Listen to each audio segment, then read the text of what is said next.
أثناء استعمال اللقاح، ودي برضه هنقسمها لنوعين. أول حاجة الحالات اللي بنمنع فيها تماما أخذ اللقاح، وفي الحالات دي اللقاح ما بيتاخدش إطلاقا إلا بعد مراجعة الطبيب لأن المخاطر فيها بتكون أعلى من الفايدة، زي مثلا تحسس شديد من نفس اللقاح أو أي مكون فيه. لو حصلت قبل كده أعراض زي تورم الوجه، صعوبة التنفس، هبوط حاد بعد التطعيم، فده دليل على حساسية مفرطة، وبالتالي بنمنع التطعيم مرة تانية بنفس اللقاح.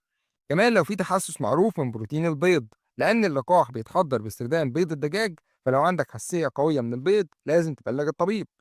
كمان لو عندك مرض حاد مصحوب بحرارة عالية، لو عندك حمى أو عدوى نشطة، فالأفضل إنك تأجل التطعيم لحد ما تتحسن حالتك عشان الجسم ما يكونش مجهد والمناعة تشتغل بكفاءة بعدين. بالنسبة بقى للحالات اللي بتحتاج حذر أو استشارة طبيب، دي مش موانع تامة، ولكن لازم تقييم الحالة قبل التطعيم.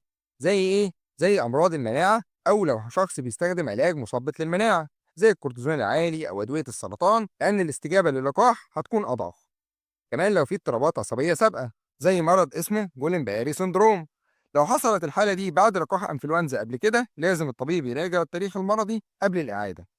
كمان الحمل أو الرضاعة، اللقاح آمن عموما ليهم، ولكن يفضل استشارة الطبيب عشان نحدد الوقت المناسب. كمان لو في تاريخ تحسس خفيف من لقاحات تانية، الطبيب ممكن يقرر أخده في مركز مجهز عشان يلاحظه بعد التطعيم.